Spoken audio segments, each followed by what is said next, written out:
Hello, everyone, and welcome. I'm Gilda Evans, bringing you the Autism Resource Podcast. This podcast and the ARP website are your one-stop knowledge and resource base for autism and much more. I'm very pleased to have Michel Pascal as my guest today. Michel is a transformational and spiritual, multi-talented artist, meditation teacher, singer, composer, photographer, film director, and author, dedicated to supporting underserved populations, including Los Angeles's population of parolees. Michel is an author of 20 books on spirituality, including Meditation for Daily Stress, 10 Practices for Immediate Well-Being. He is the director of the film We Are Never Alone, which is a cornerstone of the Never Alone movement for suicide prevention and mental health. As a singer, the man with the medicine voice, as he is often called, has performed many places in the world, including Carnegie Hall in New York, where he will present a Christmas concert this year. He has performed with famous musicians like Myron McKinley and Verdine White of Earth, Wind & Fire fame, Paul Pesco, Mark Ledford, and many more. Welcome, Michel. And thank you so much for joining me today to share your technique for achieving a calmer, more grounded state of being. Thank you so much, Gilda. Thank you so much, because your podcast, your show, is extremely important. We live in a world very difficult. So maybe someone who is listening your show will say at the end, "Oh, Gilda, thank you. You have helped me." So this is our responsibility, each of us, to help every person that we meet. So your talk show, I will say, can be a medicine for our soul. So it's an honor to be in your show. Thank you, my Gilda.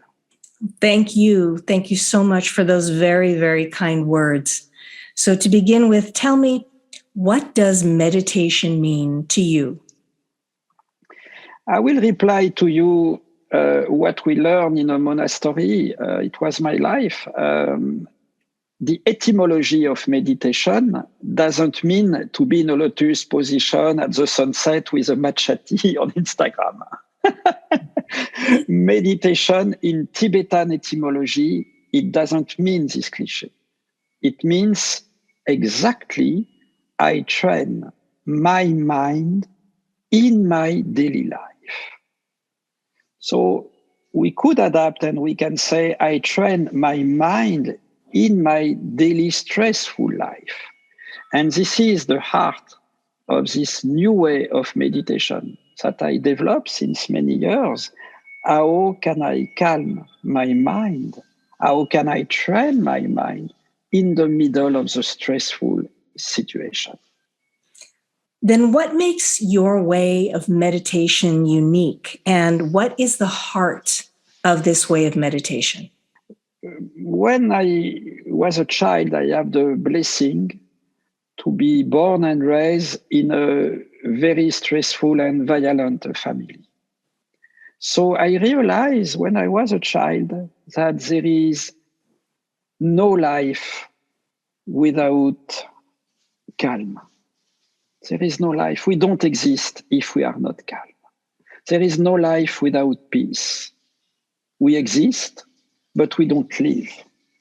So when we are a child and we have the blessing to realize that, He brings us in two directions. You are stressed, like your parents, or you decide to transform the stress, and you decide to transcend the stress, to be calm in the middle of the stressful situation.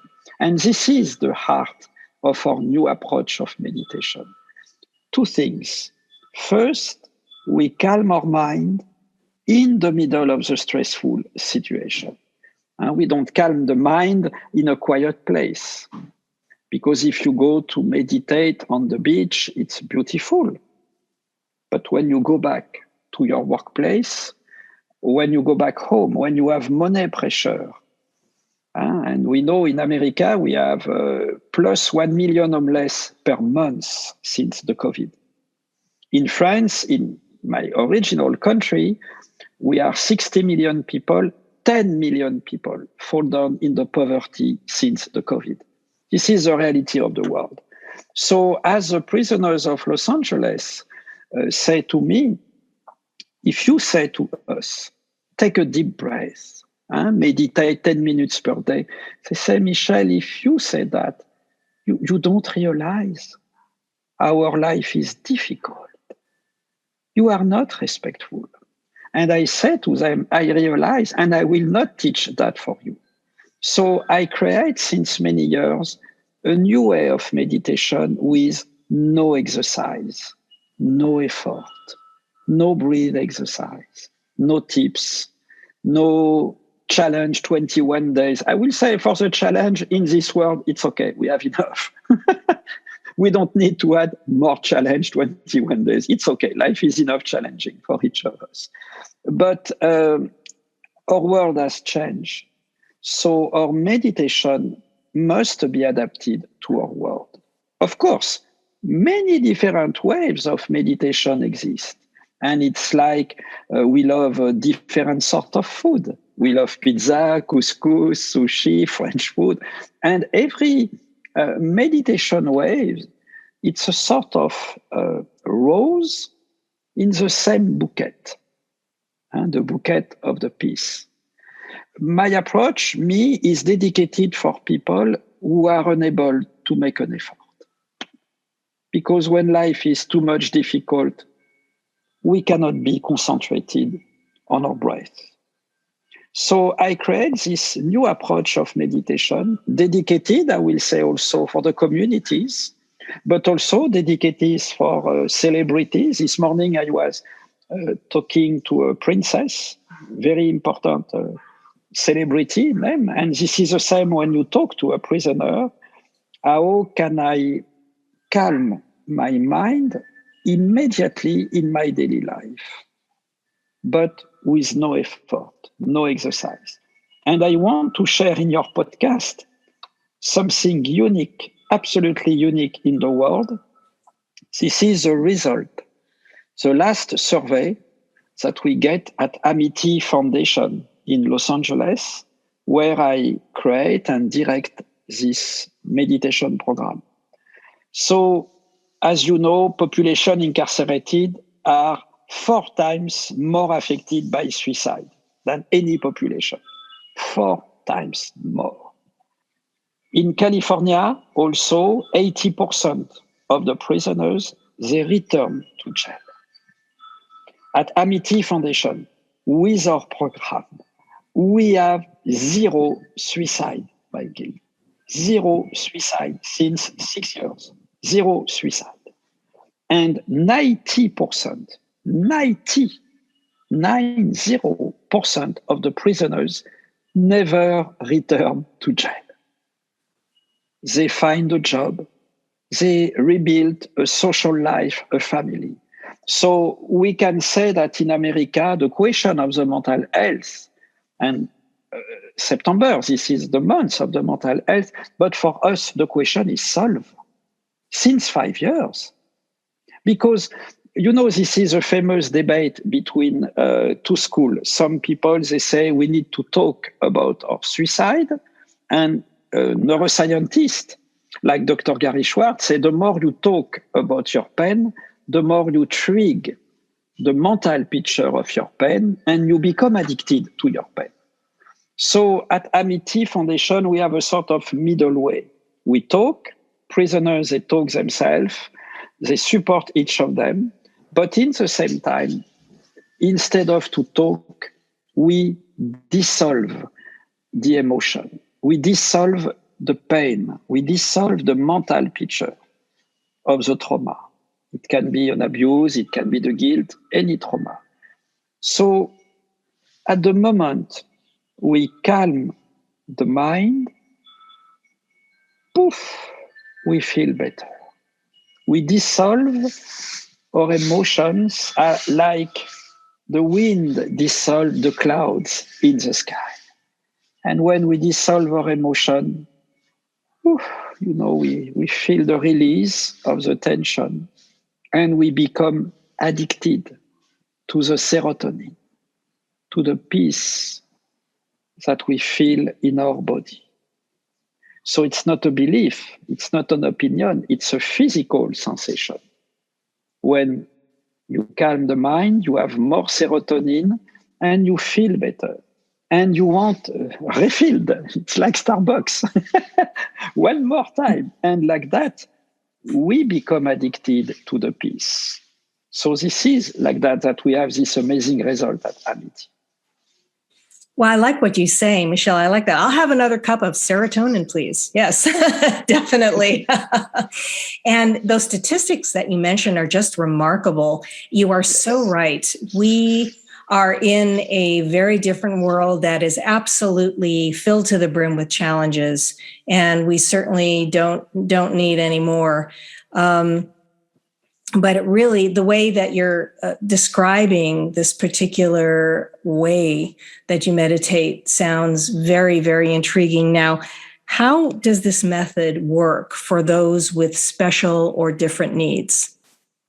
So, first, when we start the session, we say hello, but we don't ask any question to the person. I mean, we don't invite the person to trigger the trauma. We don't say what's happening to you, because the person can say, oh, I was abused, I have money problem. So immediately you trigger the negative energy. Just we guide the person on a calming meditation.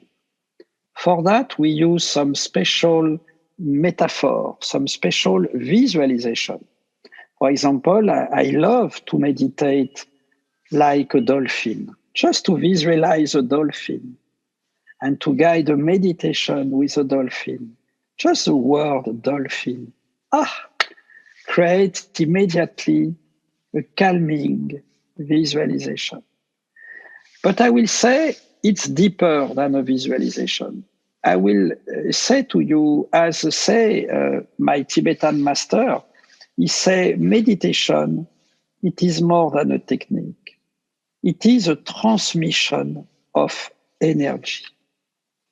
When we guide the person, we transmute our peace, we transmute our calming energy. And we don't say to the person, oh, just take a deep breath, because when we say that, we forget that for someone in difficulty, just take a breath, it's an effort. When you work 10 hours per day or more, when you don't know how to pay your lease, when you have an addiction, when you have conflict in your family, when you are fired from your job, when life is difficult, how can we say, oh, my friend, make one more effort? No, we are unable to make an effort. So in our way of meditation, I will say we don't talk to the person, but we tune the person on a calming vibration. We guide the meditation like a dolphin, like a mountain, like a rainbow, like a sunflower, etc. And immediately the person, say, I release the tension. But the this is the key. Because at the moment, you are in peace immediately, you feel your soul, you touch your soul, you feel better. It's a physical sensation, as we say, and you want to do that more and more. But I will say this way of meditation start when we say hello to someone. Our world is crazy. We know with the news, etc. And maybe, I don't know if you know, but the Taliban people in Afghanistan a few years ago, they destroyed all the big Buddha statues, because Afghanistan is a very special place for Buddhist people. It was also the place where live Guru Rinpoche, Padmasambhava. So there are a lot of statues close the places where he live, and they destroy all. So we live in this world. And we need peace. Everyone, we have the responsibility to calm everyone. Just when we say, how are you? How are you? Ah, what a mantra. What a prayer. Energy is definitely something that is contagious, the good energy and the bad energy. And I agree with you completely. We need to spread more of the good stuff. No question about it. And you are one of those main people who are doing that. And thank you for that, Michel. Would you be so kind as to share perhaps your favorite story of teaching meditation to someone with special or different needs? Yes, I have many, many stories, but I will share something to you. I think it will stay in my heart forever.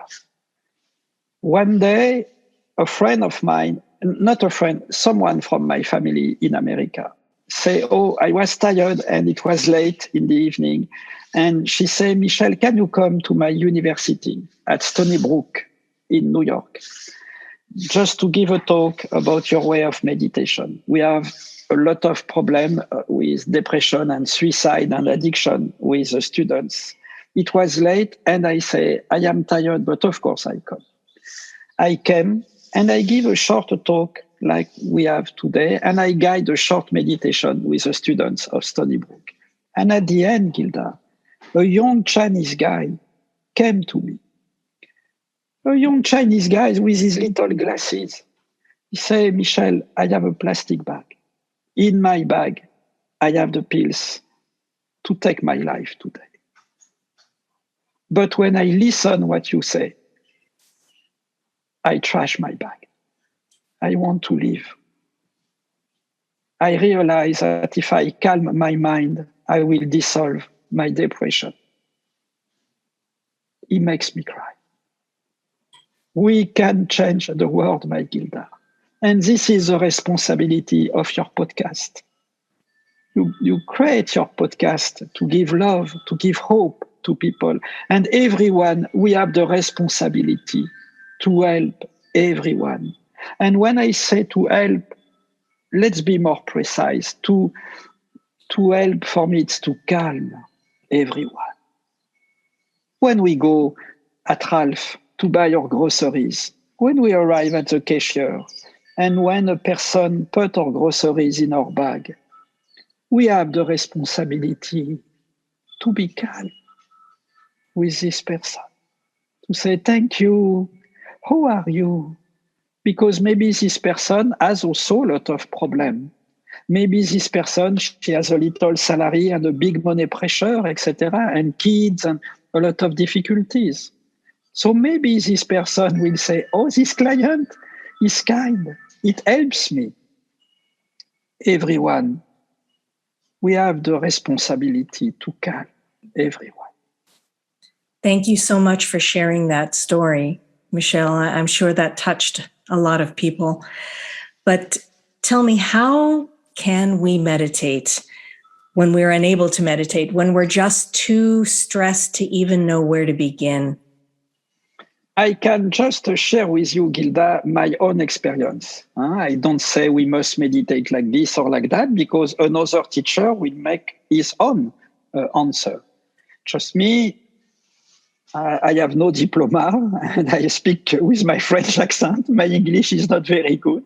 I can just share with you the experience that I have since 6 years with the prisoners of LA at Amity Foundation. I will say we cannot meditate by ourselves because the mind is moving all the time. We need to be guided by someone. We need to have a meditation teacher to tune, to shift our energy immediately.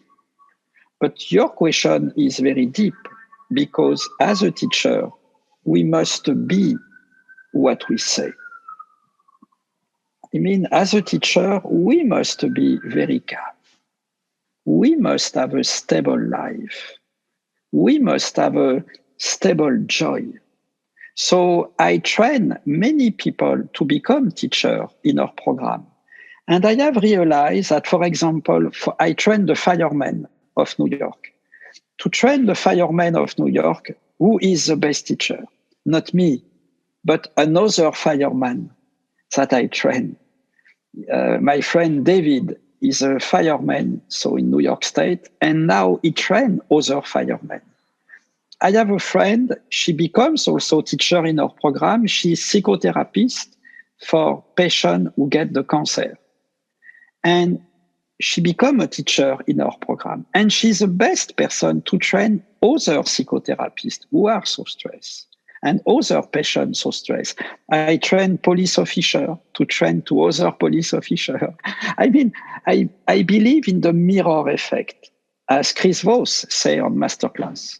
So when you are a teacher, for example, at school, the best meditation teacher for you, it's another teacher, because immediately we have the same code and we feel comfortable. So when people listen your talk show, if people are interested to become teacher in our program, I train, and my team train a lot of teachers now every day.